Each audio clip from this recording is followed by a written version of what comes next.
लोक सेवा आयोग के सचिव अशोक कुमार ने कहा कि छात्रों की मांग है कि प्राइवेट विद्यालयों को शुचिता की दृष्टि से सेंटर ना बनाएं और सिर पर है तो प्रशासन भी चाहता है कि छात्र प्रदर्शन खत्म करें और अपनी पढ़ाई पर ध्यान दें। इसे लेकर कई बार रात में पुलिस अधिकारियों ने छात्रों को समझाने की भी कोशिश की। छात्र अपनी मांगों को लेकर पीछे हटने को तैयार नहीं है। छात्रों का आरोप है कि परीक्षा से 1 महीने पहले नोटिफिकेशन जारी करके लोक सेवा आयोग स्टूडेंट के फ्यूचर के साथ खिलवाड़ कर रहा है।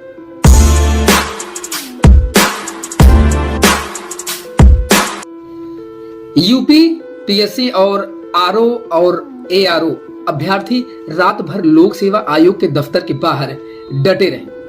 प्रशासन की तरफ से छात्रों को समझाने की बहुत कोशिश हुई, लेकिन छात्र नहीं माने।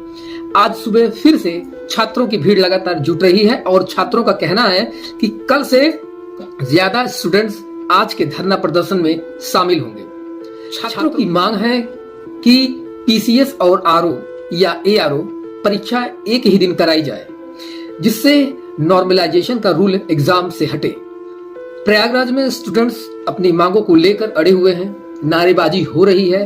पुलिस छात्रों को मनाने की कोशिश में जुटी है, लेकिन स्टूडेंट्स अड़े हैं। जो छात्र कल दिन से प्रदर्शन कर रहे थे, रात भर लोक सेवा आयोग के दफ्तर के बाहर डटे रहे। पुलिस फोर्स कम लगने लगी तो प्रशासन ने रैपिड एक्शन फोर्स को भी बुला लिया। बैरिकेडिंग से छात्रों को रात भर किसी तरह रोका गया।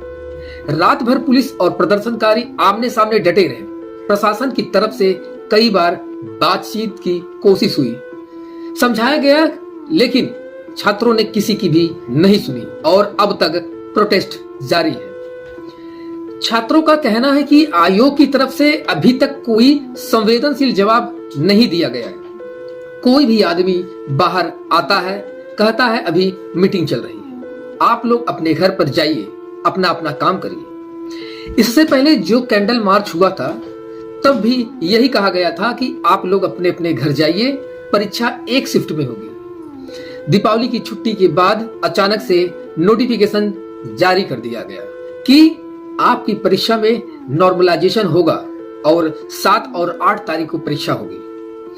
पीसीएस जैसी परीक्षा का ये टाइमलाइन 1 महीने पहले बता रहे हैं कि 1 महीने बाद आपकी तिथि निश्चित कर दी गई और उसमें नॉर्मलाइजेशन आपका लगा दिया गया।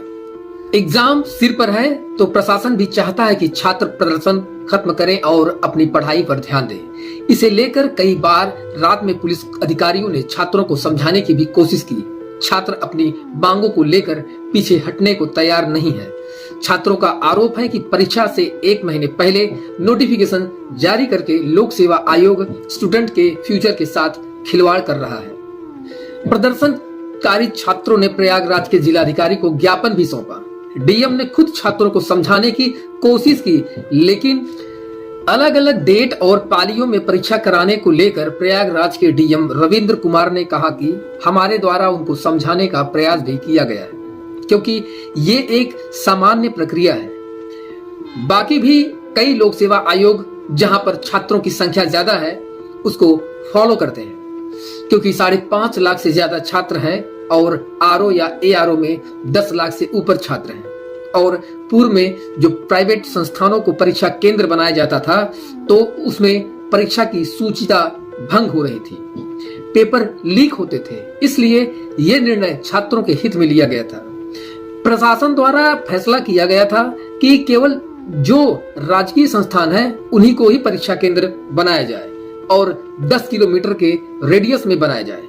वहीं छात्रों से हमने अपील की है, उनसे बात की है और उन्हें समझाने का प्रयास किया है। और हम सभी छात्रों से अपील करते हैं कि ये जो प्रक्रिया है आपके हित के लिए है, इसको अपनाया गया है। और इन्होंने ज्ञापन भी हमको दिया है, उनका ज्ञापन हमने प्राप्त किया है। लोक सेवा आयोग के सचिव अशोक कुमार ने कहा कि छात्रों की मांग है कि प्राइवेट विद्यालयों को शुचिता की दृष्टि से सेंटर ना बनाएं और दूरस्थ के सेंटर ना बनाएं। इसको ध्यान में रख करके छात्रों की मांग के आधार पर ही गवर्नमेंट ने 19 जून 2024 को जियो जारी किया था। केवल सरकारी विद्यालयों को ही सेंटर बनाया जाएगा।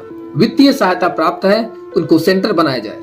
प्राइवेट नहीं बनाए जाएंगे ताकि परीक्षा शुचिता और गुणवत्ता के साथ कराई जा सके। उसी की गाइडलाइन के हिसाब से हम लोगों ने 75 जनपदों के से सेंटर प्राप्त करने की कोशिश की, जिसमें सेंटर हमें जितनी संख्या में अभ्यर्थी पंजीकृत हैं उसके हिसाब से कम प्राप्त हुए। इसके लिए हमने एक दिन में ना कराकर 2 दिन में कराने का निर्णय लिया और जब 2 दिन में होगा तो नॉर्मलाइजेशन लागू करना पड़ेगा।